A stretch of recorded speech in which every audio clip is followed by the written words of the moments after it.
Hello everyone, welcome to the day 3 of couple fitness workout journey. Day 1 আমরা lower body পার্টসের strength এবং foundation ওয়ার্কআউটগুলো করেছিলাম, but আজ আমরা glutes এবং হ্যামস্ট্রিং মাসেলটাকে আরও ভালোভাবে টার্গেট করব। গ্লুটস হচ্ছে আমাদের নিতম্ব এবং হ্যামস্ট্রিং হচ্ছে আমাদের হাঁটুর পেছনের মাসেলটা। তো এখন চলছে ওয়ার্ম আপ সেশন। যে কোনো ওয়ার্কআউটের আগে ওয়ার্ম আপ করা অবশ্যই জরুরি।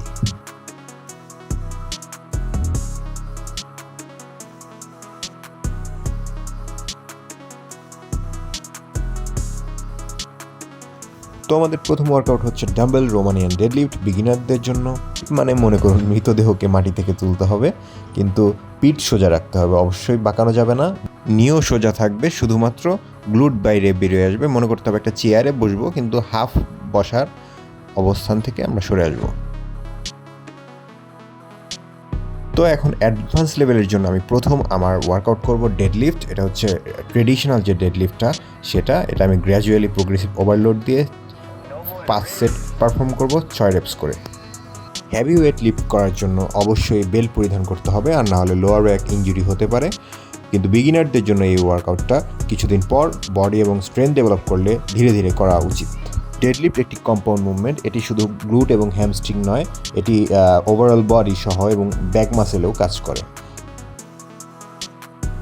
এখন আমাদের সেকেন্ড বিগিনার ওয়ার্কআউট পারফর্ম করছে Debasmita, glute bridge 3 set 10 reps করে। এটা আমরা পারফর্ম করেছিলাম ডে 1-এ, এবং ডে 3-তেও আমরা সেম ওয়ার্কআউট পারফর্ম করছি বিগিনারদের জন্য।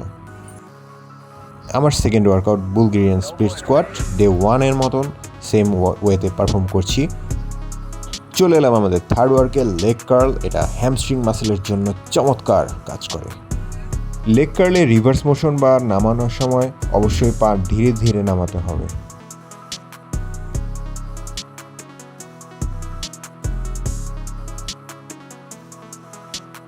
এটা আমার fourth workout hip thrust, day 1-এর মতন আমি পারফর্ম করব 12 রেপস 4 সেট করে। তো ফিফথ ওয়ার্কআউটে চলে আসলাম, স্ট্যান্ডিং কাফ রেইজ। এটা কাফ মাসেলের জন্য। ডে 1-এ আমরা সিটেড কাফ রেস করেছিলাম, এবং ডে 3-তে আমরা স্ট্যান্ডিং কাফ রেস করছি, এবং আস্তে আস্তে আমরা একটা সময় ওয়েট দিয়ে কাফ রেস করব।